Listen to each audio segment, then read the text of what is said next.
இப்போ மோரேஸ் NEET theory பார்க்கலாம். இந்த நீட் தியரியை டெவலப் பண்ணது ஒரு அமெரிக்கன் சைக்காலஜிஸ்ட். அவருடைய ஃபுல் நேம் ஹென்றி முரே. அதுதான் மொரேஸ் நீட் தியரின்னு இருக்கு. இவருடைய பீரியட் 1893 டு 1988. இவர் இந்த தியரியை டிரைவ் கூட கம்பேர் பண்ணிட்டு இந்த தியரியை டெவலப் பண்ணியிருக்காரு. ஸோ மோட்டிவேஷனுக்கு டிரைவ் எப்படி ஒரு இம்பார்ட்டன்ட் ஃபேக்டராக இருக்கோ அதே மாதிரி இங்கே மோட்டிவேஷனுக்கு நீடு வந்து ஒரு இம்பார்ட்டன்ட் ஃபேக்டராக இருக்குது. ஸோ ஒரு நீடு இருக்கனால தான் நம்மளுக்கு மோட்டிவேட் ஆகி அந்த நீடு நோக்கி நம்மளுடைய செயல்கள் இருக்குது. ஸோ அதுதான் இவருடைய தியரி. இவருடைய தியரி எப்படி டெவலப் பண்ணார்னா, கார்ல் ஜங் அவருடைய தியரியை படிச்சுட்டு அந்த தியரியில் ரொம்ப இன்ஃப்ளூயன்ஸ் ஆயிட்டு. ஸோ அதாவது அவருடைய பர்சனாலிட்டி டெவலப்மெண்ட் தியரி தான் கார்ல் ஜங்கோட தியரி.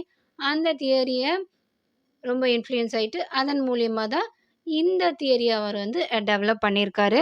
ஸோ இவருடைய தியரி படி நீட்ஸ்ன்றது தங்களுக்கு ஒரு தேவைகள் இருக்குது. எல்லா ஹியூமன் பீயிங்ஸுக்குமே ஒரு தேவைகள் இருக்குது. அந்த தேவைகள் இருக்கும்போது நம்மளுக்கு மோட்டிவேஷன் ஆயிட்டு அந்த தேவைகளை நோக்கி நம்மளுடைய செயல்கள் இருக்கும். எப்போ அந்த தேவைகள் நம்மளுக்கு கிடைக்குதோ அது வரைக்குமே நம்ம செயல்கள் தொடர்ந்துட்டுருக்கும்.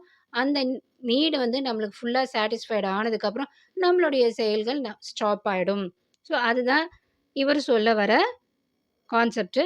இதில் பார்த்தோன்னா இவர் டென்ஷனை குறைக்கிறது மட்டுமே வந்து ஒரு நீடோட வேலை கிடையாது. ஒரு நீடு நம்மளுக்கு கிடைச்சதுக்கப்புறம் டென்ஷன் குறைக்கிறது மட்டுமே இதோட வேலை கிடையாது. இதோட இன்னொரு இம்பார்ட்டண்டான ஃபேக்டர் என்னென்னா டென்ஷனை இன்னும் அதிகப்படுத்தும்.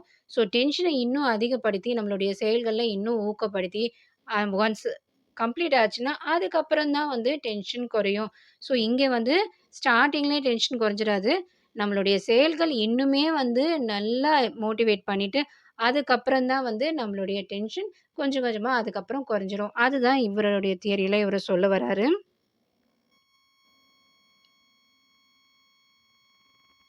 அதுதான் இங்கே கொடுத்துருக்கு.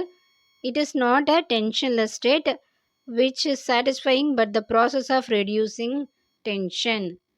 ஸோ இது வந்து ஒரு டென்ஷன்லெஸ் ஸ்டேட் கிடையாது. இந்த ப்ராசஸ் மூலிமா நம்மளுடைய டென்ஷன் கொஞ்சம் கொஞ்சமாக ரெடியூஸ் ஆகும். ஸோ இதுதான் இவருடைய தியரியில் இவ்வளோ சொல்லியிருக்காரு.